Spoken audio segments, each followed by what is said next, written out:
It moves the action to modern Shanghai, but keeps the sassy magic sidekick vibes by Jun 11, 2021, 12:55 p.m. EDTImage. Sony Pictures AnimationStop. If you've heard this one before. A down-on-his-luck young man who wants to connect with a beautiful rich girl finds a magic item that unleashes a powerful wish-granting being. He decides to use a wish to make himself appear wealthy to impress her. Meanwhile, a mysterious villain wishes to control the wish-granter for their own evil purposes. Netflix's animated film Wish Dragon starts with that rags to riches Aladdin formula, then transports the story to modern-day Shanghai. It actually isn't as a direct copycat as it might seem, though drawing from a similar fairytale formula means it's bound to mimic certain tropes. But when Wish Dragon doesn't directly lean on those familiar elements, director Chris Appelhans, illustrator on Laika's Coraline, manages to tell an updated, modern fantasy story with unique and specific humor. A lot of the plot elements feel overly familiar, but in the few moments where the movie transcends those trappings, it's a fun, memorable romp. Ed.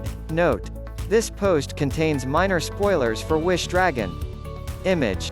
Sony Pictures AnimationAfter stumbling upon a teapot containing a magic, smart-talking wish dragon named Long, John Cho college student Din, Jimmy Wong, uses his 3 wishes to try and reconnect with his childhood friend, Li Na, Natasha Liu Bordizzo.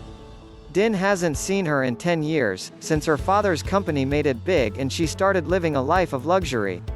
After using a wish to get into her swanky birthday party, Din realizes they're now residing in 2 completely different worlds. Oh, and also 3 mysterious henchmen are trying to steal the teapot to bring to a shady figure. Everywhere it feels like Wish Dragon is going to go plotwise, it mostly does, except in the few instances where Appelhans puts a more modern spin on a well-trodden fairytale. The movie's greatest offensive is its villainous figures, who are basically just there to add superfluous fight and chase scenes.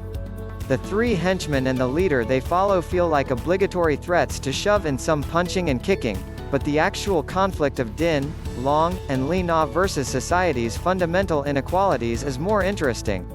The fight scenes add some slapstick gags, but it's more compelling to see Din feel out of place at a fancy restaurant.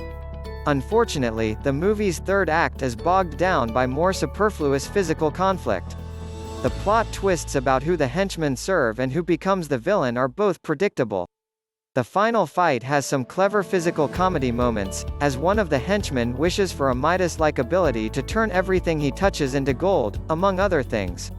But the conflict still feels shoehorned in to give Din and Long a more concrete adversary than the nebulous evils of economic inequity.